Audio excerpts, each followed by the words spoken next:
आपका मेरे चैनल भक्ति व्रत कथा में प्यार भरा हार्दिक स्वागत है। देव गुरु बृहस्पति को बुद्धि और शिक्षा का कारक माना जाता है। गुरुवार को बृहस्पति देव की पूजा करने से धन, विद्या, मान सम्मान, प्रतिष्ठा और कई अन्य मनोवांछित फल की प्राप्ति होती है। धार्मिक ग्रंथों के अनुसार गुरुवार को भगवान बृहस्पति की पूजा का विधान है। गुरुवार के दिन व्रत और कथा सुनने से घर परिवार में सुख समृद्धि बनी रहती है।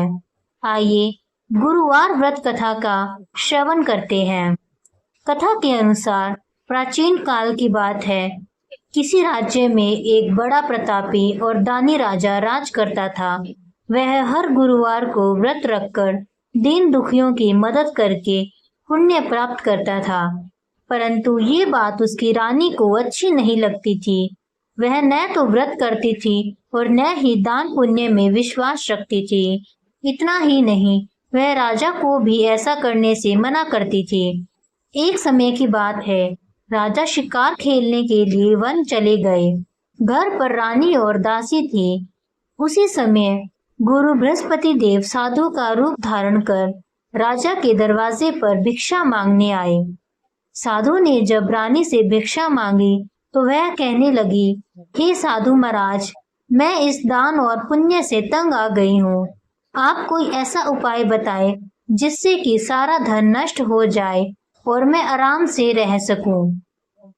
इतना सुनकर बृहस्पति देव ने कहा, हे देवी, तुम बड़ी विचित्र हो। संतान और धन से कोई दुखी होता है क्या? अगर अधिक धन है तो इसे शुभ कार्यों में लगाओ। कुंवारी कन्याओं का विवाह करवाओ। विद्यालय और बाग बगीचे का निर्माण करवाओ, जिससे तुम्हारे दोनों लोग सुधरे। परंतु साधु की इन बातों से रानी को खुशी नहीं हुई। उसने कहा कि मुझे ऐसे धन की आवश्यकता नहीं है जिसे मैं दान दूं और जिसे संभालने में मेरा सारा समय नष्ट हो जाए। तब साधु ने कहा, अगर तुम्हारी ऐसी इच्छा है तो मैं जैसा तुम्हें बताता हूँ तुम वैसा ही करना। गुरुवार के दिन तुम घर को गोबर से लेपना, अपने बालों को पीली मिट्टी से धोना, राजा से हजामत बनाने को कहना, भोजन में मांस मदिरा का प्रयोग करना, कपड़े धोबी के यहाँ धुलने देना। इस प्रकार 7 बृहस्पतिवार करने से तुम्हारा समस्त धन नष्ट हो जाएगा। इतना कहकर साधु के रूप में बृहस्पति देव अंतर ध्यान हो गए। साधु के अनुसार कई बातों को पूरा करते हुए रानी को केवल 3 बृहस्पतिवार ही बीते थे कि उसकी समस्त धन संपत्ति नष्ट हो गई। भोजन के लिए राजा का परिवार तरसने लगा। तब एक दिन राजा ने रानी से बोला कि हे रानी, तुम यहीं रहो, मैं दूसरे देश को जाता हूँ, क्योंकि यहाँ पर सभी लोग मुझे जानते हैं, इसलिए मैं कोई छोटा मोटा कार्य नहीं कर सकता। ऐसा कहकर राजा दूसरे देश चला गया। वहां वह जंगल से लकड़ी काट कर लाता और शहर में बेचता। इस तरह वह अपना जीवन व्यतीत करने लगा। इधर राजा के प्रदेश जाते ही रानी और दासी दुखी रहने लगी।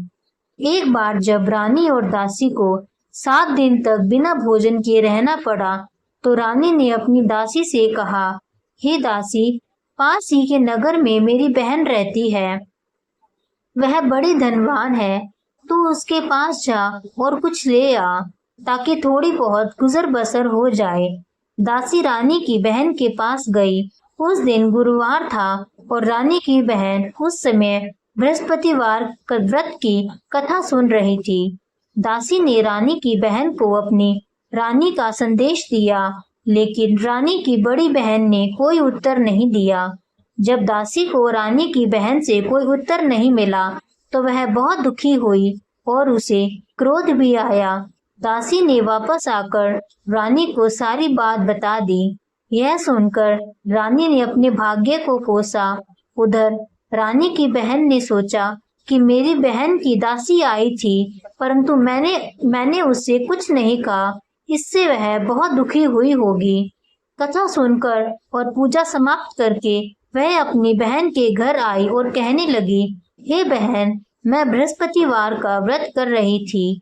तुम्हारी दासी मेरे घर आई थी परंतु जब तक कथा होती है तब तक न तो उठते हैं और न ही बोलते हैं, इसलिए मैं नहीं बोली। बताओ दासी क्यों आई थी? रानी बोली, बहन तुमसे क्या छुपाऊं, हमारे घर में खाने तक को कोई अनाज नहीं है। ऐसा कहते कहते रानी की आंखें भर आई। उसने दासी समेत पिछले 7 दिनों से भूखे रहने की पूरी बात अपनी बहन को बता दी। रानी की बहन बोली, देखो बहन, भगवान बृहस्पति देव सबकी मनोकामना को पूर्ण करते हैं। देखो शायद तुम्हारे घर में अनाज रखा हो। पहले तो रानी को विश्वास नहीं हुआ, पर बहन के आग्रह करने पर उसने अपनी दासी को अंदर भेजा तो उसे सचमुच अनाज से भरा एक घड़ा मिल गया। यह देखकर दासी को बड़ी हैरानी हुई। दासी रानी से कहने लगी, हे रानी, जब हमको भोजन नहीं मिलता तो हम व्रत ही तो करते हैं, इसलिए क्यों न इनसे व्रत और कथा की विधि पूछ ली जाए ताकि हम भी व्रत कर सके। तब रानी ने अपनी बहन से बृहस्पतिवार व्रत के बारे में पूछा। उसकी बहन ने बताया, बृहस्पतिवार के व्रत में चने की दाल और मुनक्का केले की जड़ में अर्पित करें तथा दीपक जलाएं, व्रत कथा सुने और पीला भोजन ही करें। इससे बृहस्पति देव और भगवान विष्णु प्रसन्न होते हैं। व्रत और पूजा की विधि बताकर रानी की बहन अपने घर को लौट गई। 7 दिन के बाद जब गुरुवार आया तो रानी और दासी ने व्रत रखा।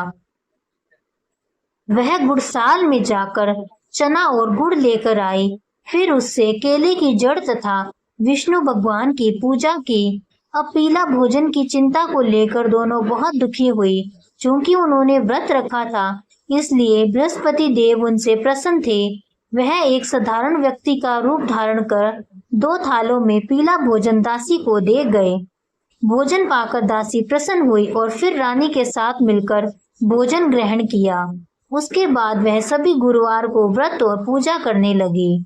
बृहस्पति देव की कृपा से उनके पास फिर से धन संपत्ति आ गई, परंतु रानी फिर से पहले की तरह आलस्य करने लगी। तब दासी बोली, देखो रानी, तुम पहले भी इस प्रकार आलस्य करती थी। तुमने धन रखने में कष्ट होता था, इस कारण सभी धन नष्ट हो गया, और अब जब देव बृहस्पति की कृपा से धन मिला है तो तुम्हें फिर से आलस्य होने लगा है। रानी को समझाते हुए दासी कहती है कि बड़ी मुसीबतों के बाद हमने ये धन पाया है, इसलिए हमें दान पुण्य करना चाहिए, भूखों को भोजन कराना चाहिए और धन को शुभ कार्यों में खर्च करना चाहिए। इससे तुम्हारे कुल का यश बढ़ेगा, स्वर्ग की प्राप्ति होगी और पितृ प्रसन्न होंगे। दासी की बात मानकर रानी अपना धन शुभ कार्यों में खर्च करने लगी। इससे पूरे नगर में उसका यश बढ़ने लगा। बृहस्पतिवार व्रत कथा के साथ श्रद्धा के साथ आरती की जानी चाहिए। इसके बाद प्रसाद बांटकर उसे ग्रहण करना चाहिए। आज की आपको यह कथा कैसी लगी कमेंट्स बॉक्स में जरूर बताना और मेरे चैनल को लाइक सब्सक्राइब करना ना भूलें। धन्यवाद।